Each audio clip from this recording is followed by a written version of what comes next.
Hello दोस्तों, आज हम पढ़ने जा रहे हैं फिजिक्स 12th का, ठीक है ना। तो इसमें देखना है कि चुंबकीय क्षेत्र में, सॉरी गलती लिखा गया है, चुंबकीय क्षेत्र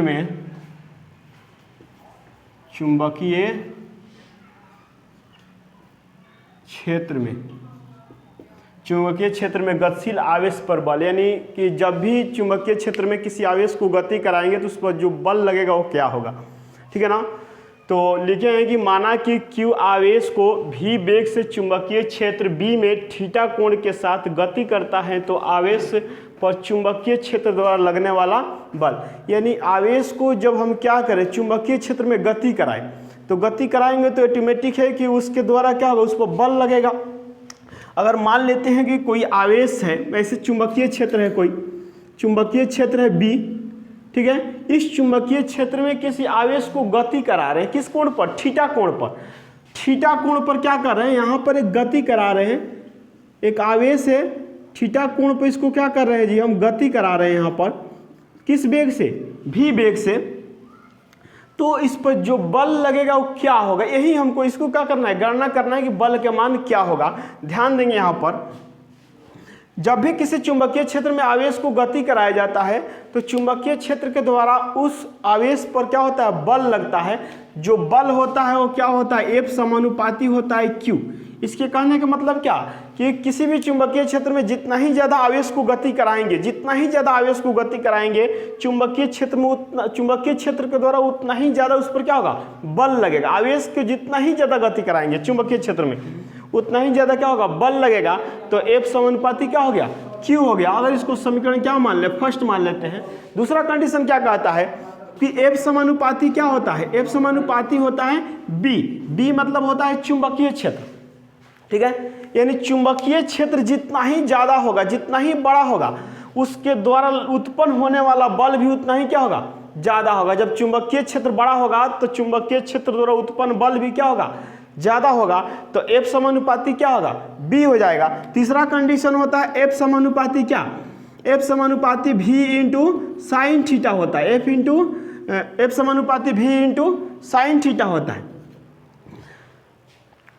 V क्या होता है, आवेश का वेग होता है, साइन थीटा यानी किस कोण पर यह गति कर रहा है, आवेश जो गति कर रहा है किस कोण पर गति कर रहा है, थीटा कोण पर गति कर रहा है, किस वेग से, V वेग से, ठीक है ना। तो F समानुपाती क्या होगा, V इंटू साइन थीटा हो जाएगा। अब क्या करेंगे, इस समीकरण को तीनों को मिलाएंगे। अब समीकरण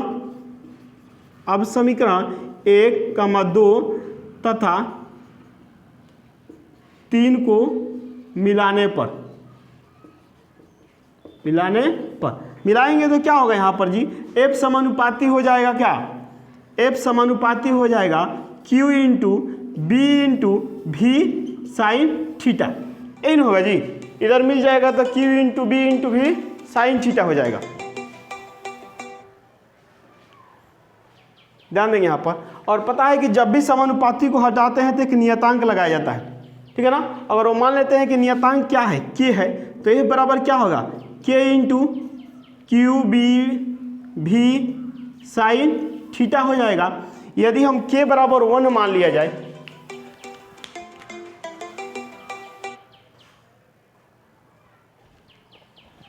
यदि K बराबर क्या मान लिया जाए, 1 मान लिया जाए, तो F बराबर क्या हो जाएगा, F बराबर हो जाएगा, F यदि हम मान लेते हैं, यदि K बराबर 1, K बराबर क्या जी 1, तो F बराबर क्या हो जाएगा, F बराबर हो जाएगा क्या, K की जगह पर 1 लिख देंगे तो Q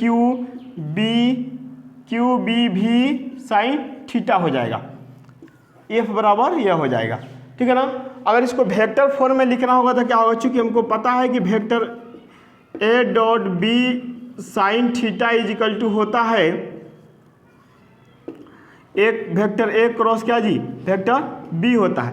और B भी को अगर वेक्टर के फॉर्म में लिखना चाहेंगे तो कैसे लिख सकते हैं, इसको लिखना चाहें तो ऐसे लिख सकते हैं Q इंटू B गुणे V, वेक्टर B गुणे वेक्टर V लिख सकते हैं कि नहीं, क्योंकि A B sine theta equal to क्या होता है, A क्रॉस B होता है। तो F बराबर इतना हो जाएगा, ठीक है। इसको जल्दी से स्क्रीनशॉट लेंगे, उसके बाद आगे नेक्स्ट देखते हैं। चलेंगे, देखेंगे एक बार और समझने की कोशिश करेंगे। लिखा है कि जब भी किसी चुंबकीय क्षेत्र में आवेश को गति कराया जाता है तो उस चुंबकीय क्षेत्र के द्वारा उस आवेश पर क्या होता है, बल लगता है। वहीं लिखे हैं कि माना कि Q आवेश को भी वेग से किसी चुंबकीय क्षेत्र में थीटा कोण के साथ क्या करता है, गति करता है, तो उस आवेश पर चुंबकीय क्षेत्र द्वारा लगने वाला बल क्या होगा। क्योंकि जब भी किसी चुंबकीय क्षेत्र में आवेश को थीटा कोण पर गति कराएंगे तो वो होता है F समानुपाती Q। यानी कहने का मतलब कि आवेश के मान जितना ही ज़्यादा बढ़ेगा उस चुंबकीय क्षेत्र के द्वारा उस पर बल भी क्या होगा, ज़्यादा होगा, तो F समानुपाती Q हो जाएगा। दूसरा होता है F समानुपाती B, यानी चुंबकीय क्षेत्र जितना ही बड़ा होगा उसके द्वारा उत्पन्न बल भी उतना ही क्या होगा, ज़्यादा होगा, तो F समानुपाती B होगा। तीसरा लिखा है F समानुपाती होता है क्या, V into sine theta. V क्या है, V है आवेश की गति, वेग है आवेश का, यानी आवेश जो है थीटा कोण पर भी वेग से गति कर रहा है, तो F समानुपाती क्या होगा, V साइन थीटा। जब समीकरण 1 और 3 को मिलाएंगे तो F समानुपाती क्या होगा, Q भी साइन थीटा होता है। और जब समानुपाती को हटाते हैं तो एक नियतांक लगता है जो क्या है, K है, ठीक है ना। यदि हम K बराबर 1 मान लेते हैं तो F बराबर क्या होगा, Q भी साइन थीटा। और इसी को जब वेक्टर फॉर्म में लिखा जाता है तो क्या हो जाता है, वेक्टर B क्रॉस क्या होता है, वेक्टर V हो जाता है, ठीक है। आशा करते हैं कि इतना समझ में आ गया होगा। अब इसका देखते हैं केस क्या होता है, केस के बारे में इसकी चर्चा करेंगे, कौन कौन से इसके केस होते हैं। केस नंबर फर्स्ट देखेंगे, केस नंबर फर्स्ट। अगर मान लेते हैं कि चुंबकीय क्षेत्र की दिशा ऐसे है B, चुंबकीय क्षेत्र की दिशा ऐसे है और इसको आवेश की गति करने की दिशा इसी दिशा में है। आवेश जो गति कर रहा है इसी दिशा में आवेश भी गति कर रहा है, Q जो है क्या इसी दिशा में गति कर रहा है। जिस दिशा में चुंबकीय क्षेत्र है उसी दिशा में आवेश की गति है। तब यहाँ पर देखेंगे कि चुंबकीय क्षेत्र द्वारा आवेश पर लगने वाला बल क्या होगा। क्योंकि यह मान लेते हैं इसको, ये चुंबकीय क्षेत्र की दिशा है, आवेश की दिशा है। जब दोनों एक दूसरे पर क्या हो, इसी तरह ये 0 डिग्री पर हो जो, और दोनों एक ही दिशा में हो, तो इस पर लगने वाला बल क्या होगा। क्योंकि हमको पता है कि यहाँ पर दोनों के बीच कितना डिग्री के कोण बन रहा है। यह चुंबकीय क्षेत्र है और क्या है, तुम्हारा आवेश की गति करने का दिशा है, दोनों की दिशा एक ही डायरेक्शन में है। अगर इसके दोनों के बीच में कोण की बात किया जाए तो दोनों के बीच कोण का मान क्या है, 0, यानी कह सकते हैं कि थीटा का वैल्यू यहाँ पर क्या है, 0 है। जब थीटा का वैल्यू 0 डिग्री यानी 0 डिग्री है तब क्या होगा, F बराबर, क्योंकि F बराबर चूंकि पता है कि F बराबर होता है Q B भी साइन थीटा होता है। जब थीटा का वैल्यू अगर हम 0 लिखते हैं तब F बराबर हो जाएगा क्या, Q B भी साइन 0, और साइन 0 का मान पता है कितना होता है, 0 होता है, तो F का मान भी क्या होगा, 0 होगा। यानी कहने का मतलब कि चुंबकीय क्षेत्र की दिशा में अगर आवेश भी उसी दिशा में गति कर रहा है तो चुंबकीय क्षेत्र के द्वारा लगने वाला बल जो होगा क्या होगा, 0 होगा, यानी कोई बल नहीं लगेगा उस आवेश पर। केस नंबर फर्स्ट हुआ। अगर मान लेते हैं दूसरा, case number second, case second की अगर बात करें, अगर चुंबकीय क्षेत्र की दिशा इधर है और आवेश की गति करने की दिशा इसकी क्या हो, विपरीत हो, आवेश ऐसे गति कर रहा है इसके विपरीत दिशा में, चुंबकीय क्षेत्र की दिशा इधर है, आवेश की गति करने की दिशा क्या है, इसके विपरीत है, यानी दोनों की दिशा एक दूसरे क्या है, अपोजिट है। तो यहाँ पर दोनों में देखा जाए कितना डिग्री के कोण बन रहा है, तो 180 डिग्री के कोण बन रहा है। यानी हम कह सकते हैं कि यहाँ पर जो थीटा का वैल्यू होगा वो क्या होगा जी, 180 हो जाएगा। तो अब यहाँ पर अगर बल की बात करें, बल कितना होगा, तो F बराबर लिखना चाहें तो F बराबर हो जाएगा क्या जी, Q भी B, इस तरह से लिख देते हैं Q भी साइन थीटा, और थीटा का वैल्यू जब 180 लिखेंगे तो बल का मान भी क्या आएगा, 0 आएगा, क्योंकि साइन 180 का मान कितना होता है, 0 होता है।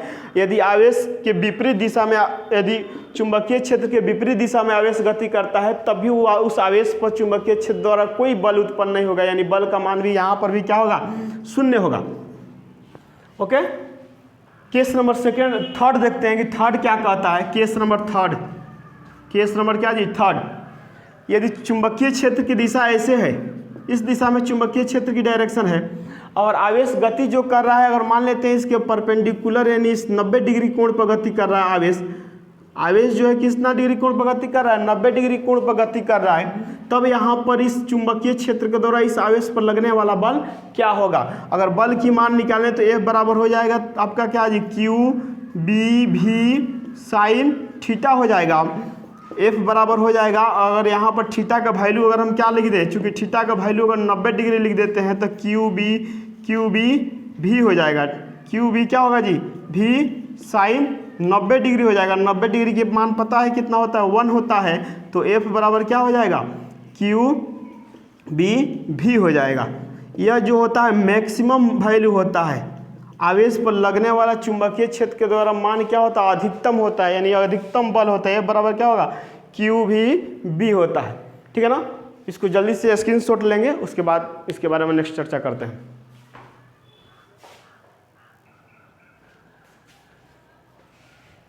अब इसकी मात्रक के बारे में जानेंगे, मात्रक क्या होता है। F बराबर होता है क्यू भी बी, मैक्सिमम वैल्यू होता है F का, क्यू भी बी। अगर B का मान निकालना चाहे, B क्या है यहाँ पर, B है आपका चुंबकीय क्षेत्र है। ठीक है ना, विद्युतीय क्षेत्र नहीं कहेंगे, चुंबकीय क्षेत्र।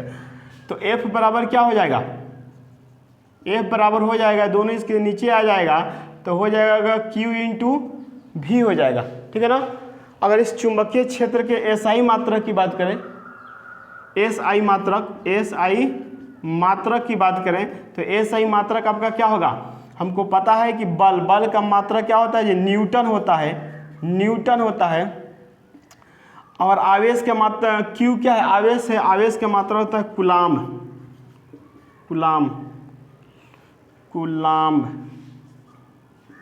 ठीक है ना। और भी क्या है, बेग का मात्रक क्या होता है, बेग का मात्रक होता है मीटर प्रति सेकंड। तो यहाँ पर क्या लिख देंगे, इंटू मीटर प्रति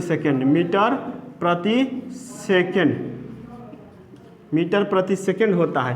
यही मात्रक होता है किसका भी। इसका मात्रक एक और होता है, या हम कह सकते हैं इसका मात्रक होता है टेस्ला। क्या होता है जी, टेस्ला मात्रक होता है, टेस्ला। सबसे ज़्यादा एग्जाम में यही पूछता है कि चुंबकीय क्षेत्र का मात्रक क्या होता है, टेस्ला होता है। चुंबकीय क्षेत्र का मात्रक टेस्ला होता है। ठीक है ना। अब यहाँ ध्यान देंगे, अगर इसको लिखना चाहें तो ऐसे भी लिखा जा सकता है। न्यूटन को किससे सूचित करते हैं, एन से। न्यूटन को एन से, तो एन लिख दिए, बाई क्या हो जाएगा जी, कूलाम्ब को सी से, तो सी हो जाएगा इंटू मीटर प्रति सेकेंड। मीटर प्रति सेकेंड को हम लिख सकते हैं क्या, एम इंटू सेकेंड इनवर्स, ऐसे भी लिख सकते हैं। या इसको लिखना होगा तो चेंज भी कर सकते हैं, तो Newton into coulomb inverse into second. ये हो जाएगा आपका किसका मात्रक जी, चुंबकीय क्षेत्र का मात्रक हो जाएगा। ठीक है ना। सबसे यही इसमें पूछने वाला चीज़ है, तो यही पूछता है कि टेस्ला किसका मात्रक है, तो कह सकते हैं टेस्ला किसका मात्रक है, ये चुंबकीय क्षेत्र का मात्रक है। आशा करते हैं कि ये समझ में आ गया होगा। अब इसके आगे जो नेक्स्ट टॉपिक है उसके बारे में हम नेक्स्ट वीडियो में चर्चा करेंगे, और एक वीडियो करके लाएंगे, और क्लास को यहीं पर क्या कर रहे हैं जी, ख़त्म कर रहे हैं। ठीक है ना।